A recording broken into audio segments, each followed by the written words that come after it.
शाळा मित्र या यूट्यूब चॅनलवर आपले सहर्ष स्वागत आहे. शैक्षणिक वर्ष 2026-27 करिता युडाईस पोर्टलवरती विद्यार्थ्याचे प्रमोशन सुरू झालेले आहे. तर आज आपण या व्हिडिओच्या माध्यमातून युडाईस पोर्टलवरती विद्यार्थ्याचे प्रमोशन कसे करायचे ते समजून घेणार आहोत. सर्वप्रथम आपल्याला एक वेब ब्राउझर ओपन करायचे. मी या ठिकाणी क्रोम हे वेब ब्राउझर ओपन केलेले आहे. सर्च बॉक्समध्ये आपल्याला युडाईस प्लस हे नाव सर्च करायचं आहे. युडाईस प्लस हे नाव सर्च केल्यानंतर आपल्याला अशा प्रकारची स्क्रीन दिसणार आहे. यामध्ये आपल्याला सर्वप्रथम युडाईस प्लस हे निळ्या अक्षरामध्ये दिसणाऱ्या नावावरती क्लिक करायचं आहे.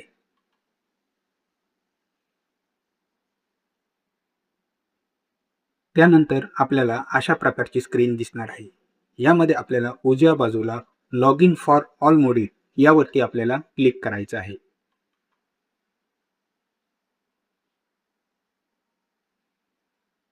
Log in for all module यावरती क्लिक केल्यानंतर अशा प्रकारची स्क्रीन आपल्यासमोर ओपन होणार आहे. यामध्ये आपल्याला आपलं राज्य निवडायचं आहे. मी या ठिकाणी आपलं महाराष्ट्र हे राज्य निवडत आहे. महाराष्ट्र हे राज्य निवडल्यानंतर आपल्याला गो या बटनावरती क्लिक करायचं आहे. गो या बटनावरती क्लिक केल्यानंतर आपल्यासमोर अशा प्रकारची स्क्रीन दिसणार आहे. यामध्ये आपल्याला स्टुडंट मॉड्यूल लॉग इन यावरती क्लिक करायचं आहे.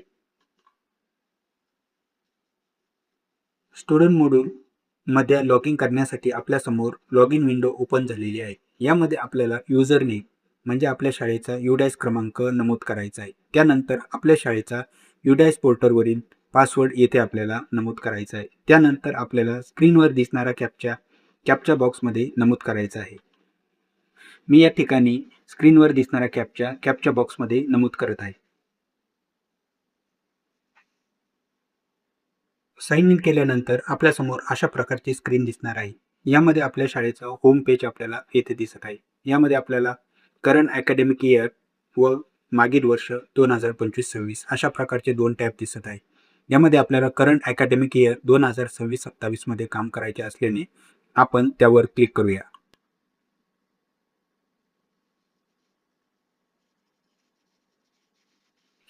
त्यावरती क्लिक केल्यानंतर आपल्यासमोर अशा प्रकारची स्क्रीन ओपन होणार आहे. यामध्ये आपल्याला आपल्या शाळेची बेसिक माहिती दिसत आहे. त्या पॉपअप विंडोला आपण क्लोज करूया. क्लोज केल्यानंतर आपल्याला आपल्या शाळेतील सर्व इयत्ता इथे दिसत आहे. या इयत्तामध्ये सर्व विद्यार्थ्यांची पटसंख्या ही 0 दिसत आहे, कारण आपल्याला येथे प्रमोशन करणे बाकी आहे. प्रमोशन करण्यासाठी आपण डाव्या बाजूला जो मेनू बार दिसतोय त्या मेनू बार वरती क्लिक करूया. त्या मेनू बार वरती क्लिक केल्यानंतर आपल्यासमोर अशा प्रकारचा एक मेनू बार ओपन झालेला आहे. यामध्ये आपल्याला स्टुडंट मुवमेंट अँड प्रोग्रेशन यावरती क्लिक करायचं आहे. यावरती क्लिक केल्यानंतर प्रोग्रेशन ॲक्टिव्हिटी, इम्पोर्ट मॉड्यूल, त्यानंतर drop box, inactive student list अशा प्रकारचे 3 ऑप्शन दिसतात. यामधून आपल्याला सर्वप्रथम दिसणारं प्रोग्रेशन ॲक्टिव्हिटी या नावावरती क्लिक करायचं आहे. या नावावरती क्लिक केल्यानंतर अशा प्रकारची स्क्रीन आपल्याला दिसणार आहे. यामध्ये प्रोग्रेशन मॉड्यूल गो या बटनावरती क्लिक करायचं आहे. गो या बटनावरती क्लिक केल्यानंतर आपल्यासमोर अशा प्रकारची स्क्रीन ओपन होणार आहे.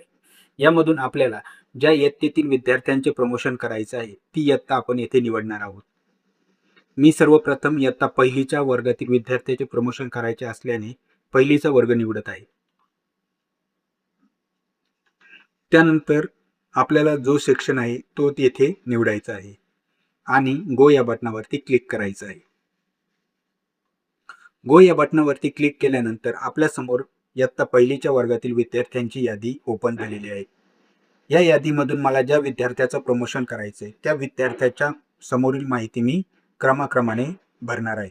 यासाठी आपण सर्वप्रथम प्रोग्रेशन स्टेटस यावरती क्लिक करणार आहोत.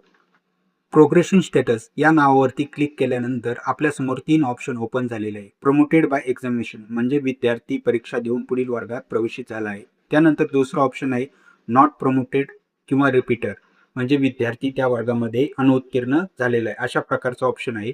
त्यानंतर तिसरं ऑप्शन आहे प्रमोटेड विदाउट एक्झामिनेशन म्हणजे विद्यार्थी विना परीक्षा देता पुढील वर्गात गेलाय, म्हणजे RT नुसार तो वर्गोन्नत झालाय. तर आपल्या बाबतीत विद्यार्थी परीक्षा देऊन पुढील वर्गात प्रवेशित झाले असल्याने आपण ऑप्शन क्रमांक 1 हे निवडत आहोत. त्यानंतर पुढील टॅब आहे मार्क इन पर्सेंटेज, म्हणजे त्या विद्यार्थ्यांनी मागील वर्षामध्ये किती पर्सेंटेज गुण मिळवलेले आहेत ते आपल्याला इथे नमूद करायचे आहे. मी त्या विद्यार्थ्याचे गुण इथे नमूद करत आहे.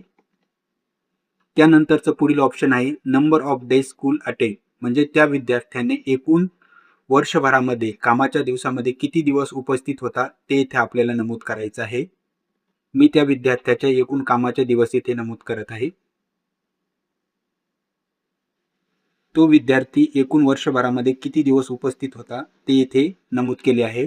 त्यानंतर स्कूलिंग स्टेटस 2026-27 साठी त्याचे स्कूलिंग स्टेटस काय आहे, तर स्टडींग इन सेम स्कूल अशा पद्धतीचं एक ऑप्शन आपल्याला दिसत आहे. आणि त्यानंतर left school with TC oblique without TC अशा प्रकारचे 2 ऑप्शन आपल्याला दिसत आहेत. तर विद्यार्थी या शाळेत शिकत असल्याने आपण स्टडी इन सेम स्कूल हे ऑप्शन निवडणार आहोत.